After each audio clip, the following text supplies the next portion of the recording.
bismillaahi raxmaani raxiim. Halkan waa wadani t v. daawasho wacan oo wanaagsan.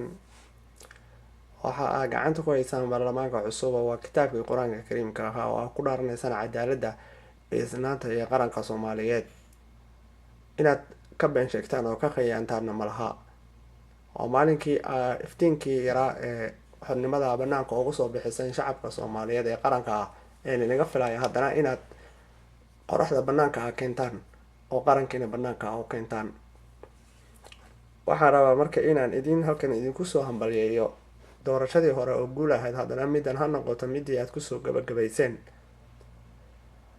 waxaa jiray wiil oday caaqil ahaa oo xoolo aada u fara badan lahaa oo dhalay 7 wiil oo damcay inuu ogaadayna inuu maanta maalinkii uu ka dhimanayay ay tahay amaba uu waqtigiisiiba soo galay daciifay. wuxuu damcay inuu si guud ay iskugu duubnaadaan oo midna ay u ahaadaan. wuxuu damcay kii uu u dhiibi lahaa isagoo oo wada jecel caruurtiisii oo idil midka kalentana uu ka jecel yahay. waxa uu weydiiyey iyaga su-aal ah, yaa idinkugu dhiibaa xilka oo idin noqonaya hoggaan aad ka dambaysaan. way ku mashquuleen mid walbana mid waxay isku raaci kari waayeen hal qof. waxa uu yidhi maanta waa maalinkan cadaalada u hiilin lahaa ee midka aqliga badan uu hogaamin lahaa reerkaan u dhiibi lahaana xilka. mana idinkala garan kara, laakiin tijaabo ayaa idinkaga qaadaya. wuxuu yidhi orda oo soo gura ulooyin iina keena. waxay doonaan ulo wada qoyanna ii keena. waxay keeneen mid walba ul intaa ka keeni karto. kuwa wuxuu keenay 5 xabo ula, midna wuxuu keenay 10 xabo, midna 1, midna 2. halka mid kaliya uu ka keenay 7 ulood oo isku duuban oo isku soo xirxiray oo xarigii oo dhan uu kusoo dhuujiyay. wuxuu weydiiyey intii kale inuu ula hado mid walbaba ushiisa u dhiibay. uu yidhi jibi. wuxuu u dhiibay ula badan oo mid u jibi, dhammaanna way jajabiyeen. tii isku duubna ayuu intuu u dhiibay yidhi bal tan idinkana hooyo oo jabiya. way jabin kari waayeen ulihii isku duubnaa. wuxuu yidhi xilka ninka ayaa idinkugu dhiiba oo idinku aqli badan oo yahay micnahaygu midnimada inay guud weyn ay tahay oo qof walbana uu ku dhargayo nabadgelyana uu ka heli karo. dhammaantiina aad ku barwaaqoobi kartaan. isku duubnidiinana ninka ayaa isku hayn kara iyo aqliga. maanta ninkaasna ayaana sidaa ugu dhiibay. tusaale waxaan kuu tusayaa inuu qabiilka iyo najacaylaysiga uusan marna faa-iido ku lahayn oo isku duubnida ay tahay. muqdisho hargeysa ayay u baahan tahay, hargeysana boosaaso ayay u baahan tahay. macnahayga waxa weeye gobol ka maarmo ma aha, laakiin markii mid cadaalada lasoo saaro oo qaranka loo dhiibo waxay noqonaysaa inay inta kala samraan oo ay ku qanacsan yihiin ninka cadaalada haddii xataa ay gafeen. maanta marka looma baahno inaad dib usii gurataan oo mugdigii qaranka kasoo saarteen aad dib ugu celisaan godkiisii. faynuustii yareeda u shiteenna aa u dumisaan. waa inaad qoraxda banaanka aad soo dhigtaan.